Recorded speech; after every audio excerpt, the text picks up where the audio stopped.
સુરત ડિંડોલી વિસ્તારમાં આવેલા સણિયા કણદે રોડ ઉપર આત્મીય સંસ્કારધામ સ્વામિનારાયણ મંદિરના બાથરૂમમાંથી બે વિદ્યાર્થીના મૃતદેહ મળી આવતા ચકચાર મચી છે। ઉધના સિટીઝન કોલેજમાં અભ્યાસ કરતી 18 વર્ષીય રોશની શરદ સિરસાઠ અને 20 વર્ષીય જોશના અતુલ ચૌધરી સવારે કોલેજ જવા નીકળ્યા બાદ પરત ન ફરતા પરિવારજનો તેમની શોધખોળ કરી રહ્યા હતા, પરંતુ લાંબા સમય સુધી ફોન ન ઉપડતા બાદ અંતે શંકાસ્પદ હાલતમાં તેમની લાશ મંદિરના પરિસરમાંથી મળી આવી છે। ઘટનાની જાણ થતાં ડિંડોલી પોલીસનો કાફલો સ્થળ પર પહોંચી ગયો। બંને યુવતીઓના મૃતદેહને પોસ્ટમોર્ટમ માટે હોસ્પિટલ ખસેડી આકસ્મિક મોતનું કારણ વધુ તપાસ હાથ ધરી છે, જેમાં ડિંડોલી વિસ્તારમાં બનેલી વિદ્યાર્થીનીઓની આત્મહત્યાની ઘટનામાં પોલીસ તપાસમાં એક અત્યંત ચિંતાજનક વિગતો સામે આવી છે। તપાસમાં જાણવા મળ્યું છે કે આત્મહત્યા કરતા પહેલા આ વિદ્યાર્થીનીઓએ તેમના મોબાઈલમાં ChatGPT જેવા AI પ્લેટફોર્મ પર હાઉ ટુ કમિટેડ સુસાઇડ એટલે કે આત્મહત્યા કઈ રીતે કરવી સર્ચ કરીને જે રીતો વિશેની જાણકારી મેળવી હતી। આ ડિજિટલ ફૂટપ્રિન્ટ્સ મળતા જ પોલીસ પણ સતબદ્ધ થઈ ગઈ છે। ઘટના સ્થળેથી પોલીસને કેટલીક ઇન્જેક્શનની સિરીઝ પણ મળી આવી છે, જે આ કેસમાં કોઈ ખાસ પદ્ધતિનો ઉપયોગ થવાનો સંકેત આપે છે। ડિંડોલી પોલીસે બંને મોબાઈલ ફોન કબજે કરી તેને ફોરેન્સિક તપાસ માટે મોકલી આપ્યા છે। પ્રાથમિક તપાસમાં ઘટના પાછળનું અભ્યાસનું ભારણ કે અન્ય કોઈ માનસિક તણાવ જવાબદાર હોવાની શંકા સેવાઈ રહી છે। હાલ પોલીસ દ્વારા મામલે ઊંડાણપૂર્વક તપાસ શરૂ કરવામાં આવી છે કે આખરે કયા સંજોગોમાં તેજસ્વી વિદ્યાર્થીનીઓનો આવો આત્મઘાતી નિર્ણય લેવાની ફરજ પડી છે। ડિંડોલી પોલીસ સ્ટેશનમાં બે અકસ્માત મોતના બનાવ બાબતે બે અલગ અલગ અકસ્માત મોત દાખલ કરવામાં આવેલ છે। એમાં વિગત એવી છે કે બે દીકરીઓ, એમાં એકની ઉંમર 18 વર્ષ અને એકની ઉંમર 20 વર્ષ છે। એ બંને એકબીજાથી વર્ષોથી પરિચિત હતા અને એ બંને મરણ ગયેલી હાલતમાં સણિયા ગામના સ્વામિનારાયણ મંદિરમાં એક બાથરૂમમાં અંદરથી મળી આવેલા હતા। આશરે રાતના 10:30 વાગ્યાની આસપાસ, અને ત્યાંથી એમના જે માતા પિતા અને જે સગા સંબંધીઓ હતા એમને ત્યાંથી લઈ અને ત્યાંથી એક દીકરીને સિવિલ હોસ્પિટલમાં લઈ ગયેલા હતા અને એક દીકરીને સ્વિમર હોસ્પિટલમાં લઈ ગયા હતા, અને ત્યાં પછી મેડિકલ ઓફિસરે એમને ડેથ જાહેર કરેલા હતા, જે અનુસંધાને આ બનાવ દાખલ થયેલો હતો। આમાં બંને દીકરીઓનું પોસ્ટમોર્ટમ થઈ ગયેલું છે। PM નોટમાં ફાઇનલ કોઝ ઓફ ડેથ હજુ આપ્યું નથી, એ આપવાનું બાકી છે। બંને દીકરીઓમાંથી એક દીકરી જે છે એ સિટી ગ્રુપ કોલેજમાં બીકોમમાં ફર્સ્ટ યરમાં અભ્યાસ કરે છે, અને એક દીકરી જે છે એ વાડિયા વુમેન્સ કોલેજમાં બીકોમમાં સેકન્ડ યરમાં અભ્યાસ કરે છે। આ બંને દીકરીઓનું જ્યાં ડેડ બોડી જ્યાં મળી આવી, એટલે કે સણિયા ગામમાં સ્વામિનારાયણ મંદિરના બાથરૂમની અંદરના ભાગે, ત્યાં અમુક જે ડ્રગ્સની બોટલ, ડ્રગ્સ એટલે કે એનેસ્થેસિયા, એની બોટલ, ખાલી બોટલ અને ભરેલી બોટલ મળી આવી, અને સાથે સાથે ઇન્જેક્શન પણ મળી આવેલા હતા। એટલે પ્રાથમિક તપાસમાં એવું કહી શકાય કે એમને એ એનેસ્થેસિયાની બોટલમાંથી એનેસ્થેસિયા ઇન્જેક્શન મારફતે લીધું હોય એવું પ્રાથમિક કહી શકાય। પણ તેમ છતાં PM થઈ ગયેલું છે અને મેડિકલ ઓફિસરનો જે કંઈ અભિપ્રાય આવશે એના ઉપર જે ફાઇનલ મરણનું કારણ નક્કી થશે। તે સિવાય આ બંને લોકોએ કેમ સુસાઇડ કર્યું છે એ બાબતમાં પણ પોલીસ જે છે પ્રાથમિક તપાસના કામે એમની સગા સંબંધીઓની પ્રાથમિક પૂછપરછ કરેલી છે। તેમ છતાં એમની ઊંડાણપૂર્વક તપાસ કરી અને નિવેદનો લેવાનું બાકી છે। વધુમાં એમનું જે મિત્ર વર્તુળ જે છે એમના પણ નિવેદનો લેવાના બાકી છે, અને એની સાથે સાથે આ બંને દીકરીઓના મોબાઈલ ફોન પણ પોલીસે કબજે કરેલા છે।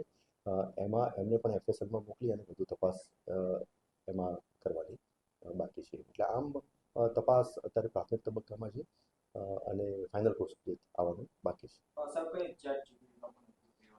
આ બંને મોબાઈલ પોલીસે મેળવ્યા, એમાં મોબાઈલમાં થોડી એક હિસ્ટ્રી એવી જણાઈ આવેલી હતી। એમાં ChatGPT વત્તા જે ફોટો ગેલેરીમાંથી મળી આવ્યું, એ આધારે કહી શકાય કે આ બંને દીકરીઓએ આત્મહત્યા કઈ રીતના કરવી, કયા ડ્રગ્સથી કરવી, એવી એમને સર્ચ પણ કરેલું હતું। એટલે એ બાબતે પણ થોડા ફોટો ગેલેરીનો ફોટો અને ChatGPTમાં આ બંનેની હિસ્ટ્રીમાંથી આપણને જાણવા મળેલું છે। કોલેજમાં જાઉં છું તેમ ઘરે કહીને ગયેલા રોશની અને જોશના તે ઘરેથી ગયા હતા। ત્યારબાદ મોડી સાંજે પરિવારમાં ક્યાંક ને ક્યાંક ચિંતા જાગી હતી કે હજુ સુધી અમારી દીકરીઓ ઘરે કેમ ન આવી। પરિવાર દ્વારા છે તે વિસ્તારની અંદર શોધખોળ શરૂ કરી દેવામાં આવી હતી। ગભરાયેલા પરિવારો છે તે લોકો ડિંડોલી પોલીસ મથકે પહોંચ્યા હતા. ડિંડોલી પોલીસ મથકમાં પોલીસ દ્વારા ફરિયાદ લેવામાં આવી હતી ને ત્યારબાદ પરિવારના સભ્યોને જણાવ્યું હતું કે તમારા દ્વારા તમારા આજુબાજુના જે સંબંધી હશે કે તમારા પરિવારના સભ્યો છે તે લોકોને પૂછપરછ કરો, ત્યાં લગી અમે પણ એની તપાસ કરીએ છીએ. થોડીક જ સમયની અંદર પોલીસ દ્વારા છે પરિવારના સભ્યોને એક લોકેશન મોકલવામાં આવ્યું અને લોકેશનમાં જોવા મળી રહ્યું છે કે બંને દીકરીઓ છે તે નાનપણની દોસ્ત હતી અને પરિવારના સભ્યો ત્યાં દોડી ગયા હતા. ત્યારબાદ પોલીસ પણ ત્યાં આવી પહોંચી હતી.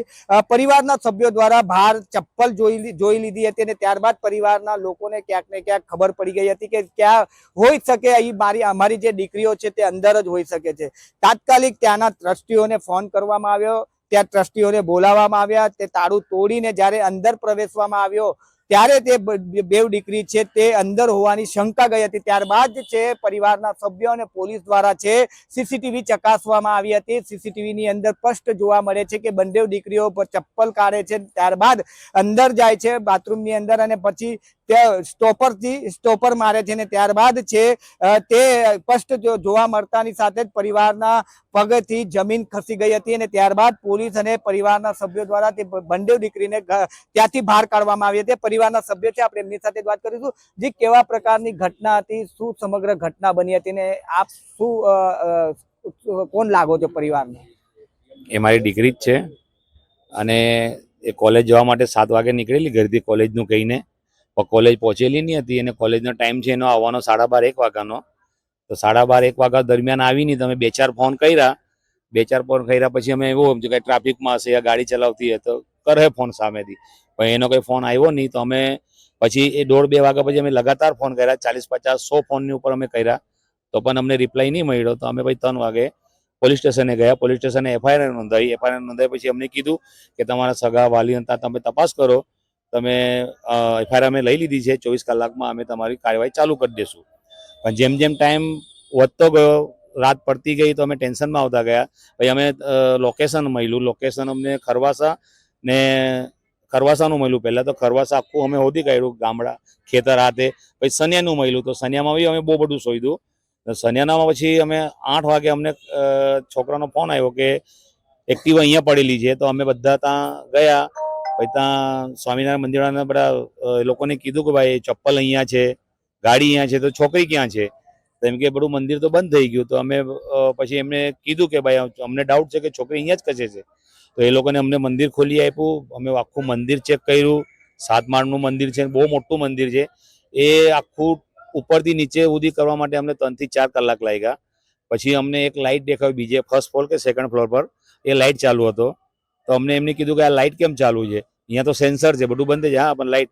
તો અમને ડાઉટ ગયો. તો અમે ત્યાં ગયા તો ત્યાં દરવાજો ખોલવાની કોશિશ કરી, દરવાજો ખુલ્યો નહીં, ચાવી મળી નહીં. તો અમે તોડી નાખ્યો. તોડ્યા પછી બેવ છોકરી નીચે પડેલી હતી. તો અમે એ વસ્તુ જોઈને ગભરાઈ ગયા. અમે ફટાફટ એ લોકોને ઉચકીને અમારા પ્રાઇવેટ વ્હીકલમાં અમે ડાયરેક્ટ એમને પ્રાઇવેટ હોસ્પિટલમાં લાવી લીધી. તો ત્યાંથી અમને ના પાડી તો અમે ત્યાંથી 108 કરીને પછી સિવિલમાં લાવ્યા. તો એમને ડેથ જાહેર કરી. જી, જ્યારે છોકરીને બહાર કાઢવામાં આવ્યું તો આજુબાજુ કઈ પડેલું દેખાયું હતું તમને? અમે 12 ઘંટાથી છોકરીને હોદતા હતા, 16-17 કલાકથી. તો અમે છોકરીને જોયા વગર અમે આજુબાજુમાં કઈ જ નિગાહ નહીં. અમે છોકરી મળી એટલું જ બહુ છે એટલે અમે બેભાન હશે ભાઈ એ હિસાબે અમે લોકોને ઉચકીને ફટાફટ અમે હોસ્પિટલ લાવ્યા.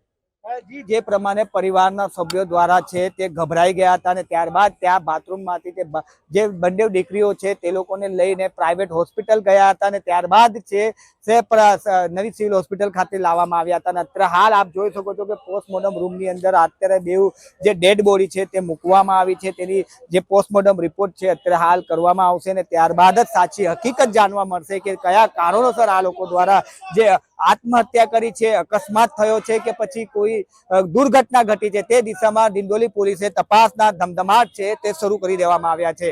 કેમેરામેન અબુ મિર્ઝા સાથે મુકેશ ગુરવ, દિવ્યાંગ ન્યૂઝ, સુરત.